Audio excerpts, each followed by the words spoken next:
I, oh, oh, high rise.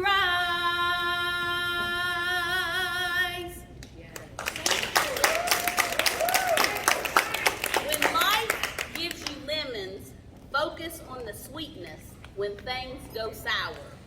Good afternoon. First, I want to thank Megan, the founder of Sis It's You, and the South Point Volleyball Team for this wonderful opportunity to speak today. I am Angela. Some of you know me as Lyric's mom. I'm a mother of 4, an alumni of this school, a community member, and an educator, just to name a few things that I do. With all the responsibilities comes good and bad days. I know this room is full of people that have different responsibilities. Even you young girls have responsibilities at your house, and for your family and your school, you have responsibilities. Guess what? We are the glue that holds everything together. During this time, I want to give you guys a few points that have helped me through my life. And I pray that something I say will be received by you guys and you will share it with somebody else. But most importantly, don't let the bad days win. When you think about a bad day, you often think of failure. You failed at something. But guess what? Failure doesn't mean your life is over. Failure is painful. When you fail, you feel embarrassed, you're disappointed and unhappy. I don't think no one gets happy when you fail. You know, there's different scenarios you guys are put in as being in sports. Say, for instance, it's a buzzer beater. They hand the ball to you to shoot that shot so you can go to the championship, and you miss it.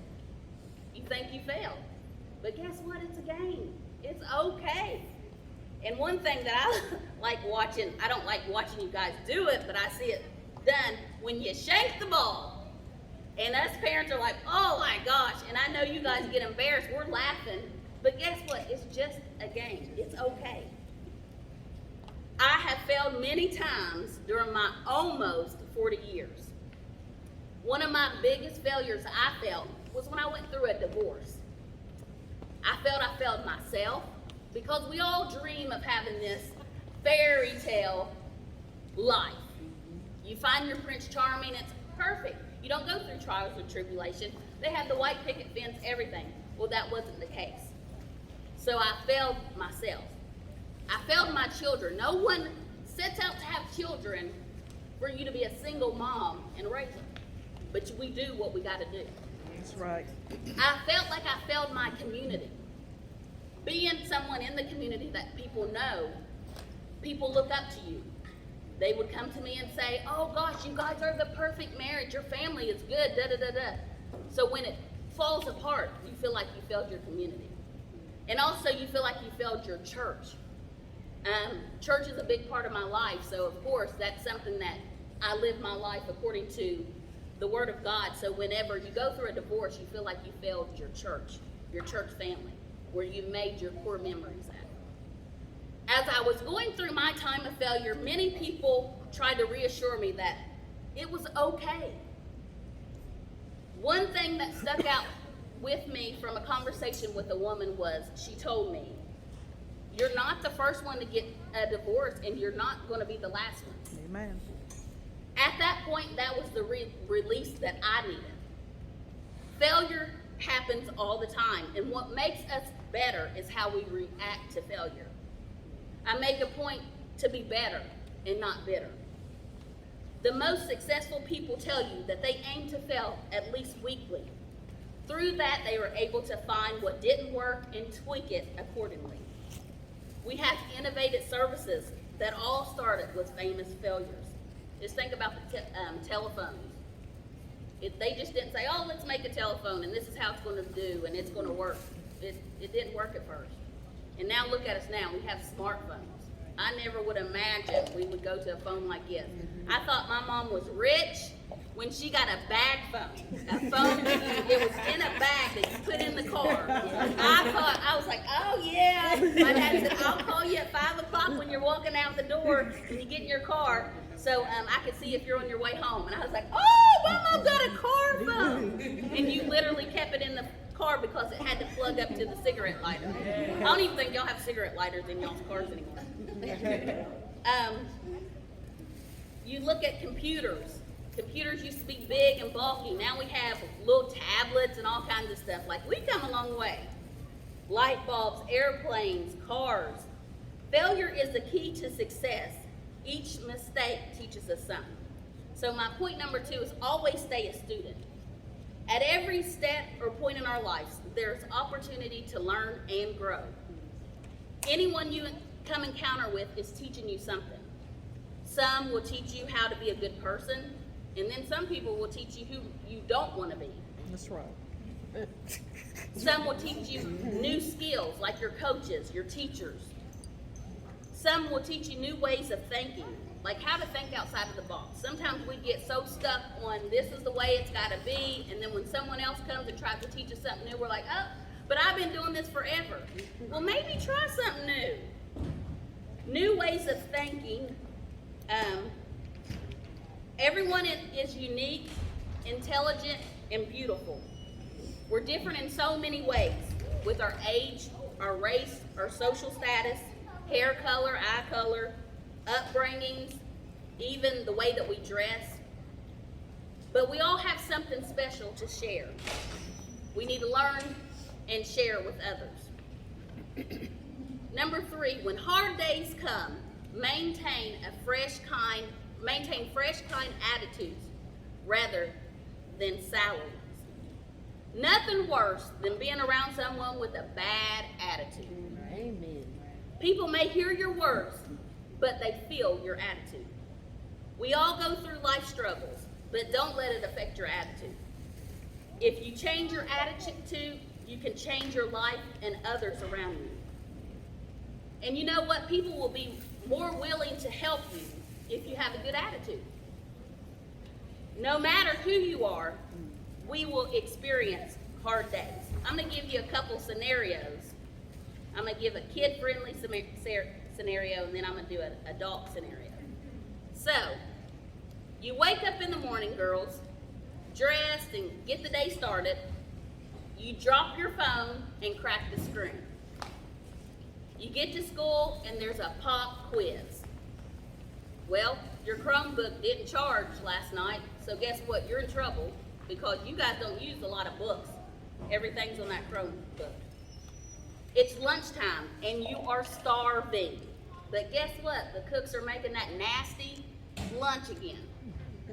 So you're going to starve a little bit longer. You get called into the office to get questioned about an incident that occurred in 5th period 3 weeks ago. You left your clothes for practice at home. That's a pretty bad day. So you're starving, ain't got no clothes for practice. You went to the principal's office, your Chromebook's not charged, you had a pop quiz, and your phone's cracked. That's a rough day. Adults, you wake up late, staying up and doing laundry is, taking a toll. But you have no time because every waking moment is planned. You get the kids ready for school and you almost burn down the house because you have to break up a fight among the children. When you get to work, you get a call. Your family member was admitted to the hospital. Your mind is already racing, but the added stress is heightened when you realize today is the anniversary of the death of your loved one. That's a bad day.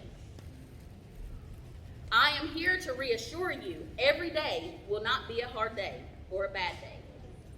During the hard days, take it a step at a time and think, what am I supposed to learn from this obstacle? Now, I'm not saying to smile and be happy-go-lucky, but remember, even on the hard days, better days will come. My final points are, find your purpose and your why. You may see or know people that have had that aha moment and say they found their purpose or their why. It doesn't come at a certain age, but it just happens. When your purpose is discovered, you start making a difference in your life and the lives of others. It doesn't have to be something grand. It can start just with your friend circle, and then it can branch out to be something bigger and better. But what you do is you positively influence your circle and then branch out to influence others. When you find your purpose, you're a much happier person. Why? Because gratitude plays a part, because you realize how blessed you are as you help others. It can keep you humble. Have you ever woken up and wondered why you were here? Finding your why will help you get up in the morning ready to conquer the day. In 2020 is when I was going through the divorce and all that stuff, but I decided to take some time and work on myself and try to discover stuff about me. When I was about 4 months old or so, I was adopted. And my parents adopted me from Youngstown, Ohio, and brought me back here to South Point, Burlington area. So during 2020, I just decided that I was going to find out who my family was, because whenever you go through a hard time, you just kind of think, well, what about me? What was I doing wrong? Well, maybe it's something internal that I need to fix. So I went out to try to discover who my family was. So I went and got the ancestry DNA test, sent it off, and just knew that as soon as I would send it off, I would get the results. Well, that didn't happen. I would check my phone every day. I'd look at what progress was going on, and they would say, like, your DNA is being extracted and this and that. And so I was getting excited every process. I'm like, oh my gosh, I'm getting closer and closer to finding out who my family is, my biological family. So I kept checking, and it was really stressing me out. People would be like, so what are you getting? Like, getting any progress? I'm like, no, I'm not really worried about it. But really, I was worried because I felt like that was the missing piece that I needed. So fast forward to this year, 3 days before my 39th birthday, I was actually in the emergency room with one of my children for an earache. Me and Lyric was in the emergency room. I happened to look at a email. We were waiting for the doctor. I was looking at an email, and I saw you have a match or something. And I'm like, oh yeah, because I did find cousins, but nobody knew anything. They're like, who are you? You know, so it wasn't even any close immediate family. So I look at that email, and it says, according to the DNA testing, it's like real professional was this message. And I'm like, who's gonna write like this? Like, this is fake, because it sounds so good. It said, according to the DNA testing, blah, blah, blah, I'm your biological mother. So I'm looking at that, I read it, then I'm like, okay, maybe I'm just tired because it was late at night at the ER, and I'm like, okay, let me read it again. So I read it again, and I just go, oh my gosh! I'm crying, screaming. Lyric's like, what's that? What happened? What happened? She thought someone was dead because the way that I acted on here. I was like, I found my biological mother. And she's like, what? And that is how it happened. So I found her, and I called my mom and dad, and I'm like, oh my gosh, you'll never believe this. This is just out of the blue. And I think stuff happens like that when you lay it aside and don't just harp on it. That's when I wasn't even thinking about finding my mom. I just laid it aside because I kept getting the results, but it wasn't what I needed to get these missing pieces. And then I laid it aside, and then it happened unexpectedly, because I just believe that everything happens for a reason. So in April, I got to actually meet my biological mother, and we shared so many things. And one thing that she was very appreciative of is she realized that I was blessed with a wonderful family. She was able to see that.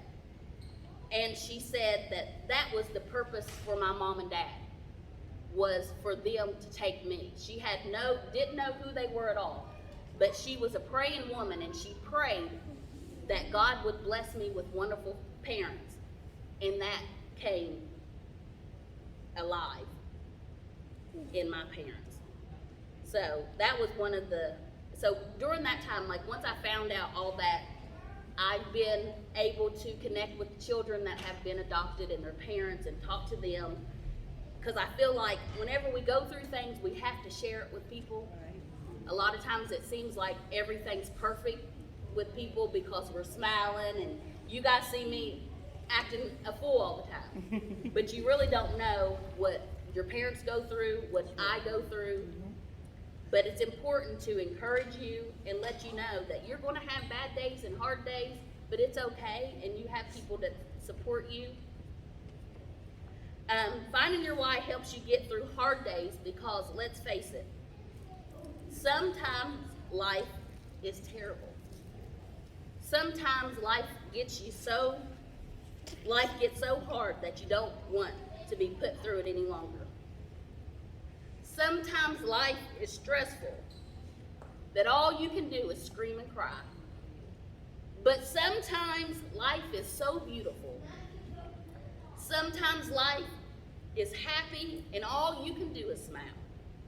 Sometimes you have to stay positive so you can push through the hard days. Why? Because life is worth it.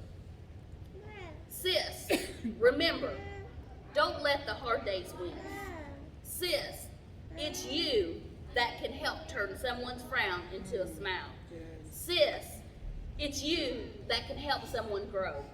Sis, it's you that can change your community. Sis, it's you that can do the impossible. Let us continue to come together to empower each other, to strive to be a better person. I am your sister, your friend. I am you. So I'm going to close with the song if I can get through it. Followed, and then after I get finished with the song, Katie Miller, a minister, a friend, an overcomer, and a sister will come up after me. Usually I do this song with music, but I'm so used to singing without music, it's fine. Sometimes it feels cold and you're all alone. Hold on, better days are coming. It can be rough in this world. I know it ain't easy, but hang on in there because better days are coming. You've seen good, you've seen bad, you've been happy and sad. Just remember that better days are coming. Friends will leave you all by yourself.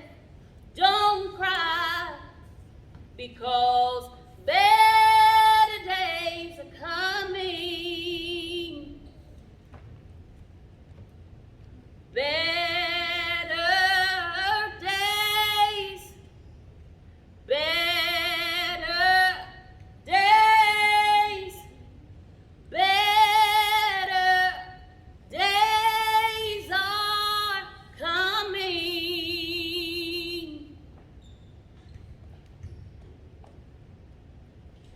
It's